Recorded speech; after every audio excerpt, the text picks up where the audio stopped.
I'm here in our beautiful church as we celebrate All Saints' Day, All Hallows' Day. It's a day of aspiration, a day when, in fact, we're thinking about what we are called to be. If I was to ask you what you wanted to be, the ultimate answer should really be, I want to be a saint. I don't think it's the first thing that crosses our mind when we're setting out with our aspirations, but it should be our destiny. If we do the right things along the way, if we have a relationship with God, if we love each other as God has asked us to love them, and we do that in the right way, then we're aspiring to sanctity, to sainthood, and it's a really special thing.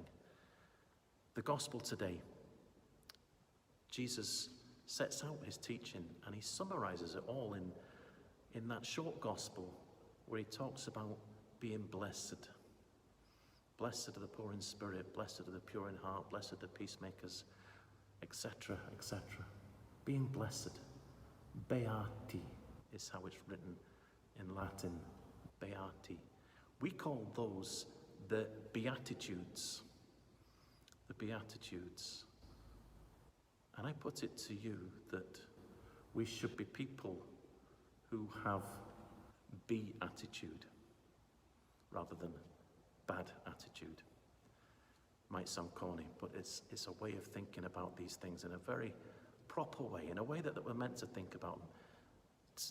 To have beatitude means to live life as we're meant to live it, in goodness, in truth, in love, in beauty, in joy, in wonder, in happiness.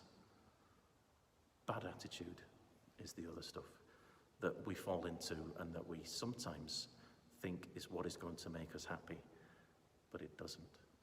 Jesus tells us it's the Beatitudes that make us happy, that lead us to being the people we're meant to be. So it's a very special gospel today when we listen to what our Lord is calling us to be.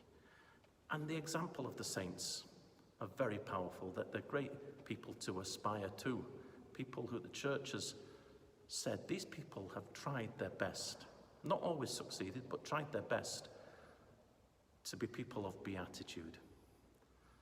We have many examples, and I invite you to think about a few of them. You have your own house saint. There are 5 house saints. Even if you're not in your house, you perhaps could think about each of those 5 people who are very powerful images. We have St. Teresa of Calcutta, St. Maximilian Kolbe, St. Oscar Romero, St. Catherine Drexel, and let me think of the 5th one, St. John Bosco. Wonderful people, wonderful stories, inspirational for us to reach out, to learn about them, to try to be like them. Let me give you 2 more who are not yet saints, but are beati. They are beatified. So they're called blessed. They're not called saint, but they're called blessed. And 2 of them quite recently, in the last 100 years or so in the life of the church, 2 Italian young men. One is called Blessed Pier Giorgio Frassati, and one is called Blessed Carlo Acutis. I invite you to go away and find out a little bit about each of those. Incredible young people who can inspire our young generation to the Beatitudes. Really powerful, really important.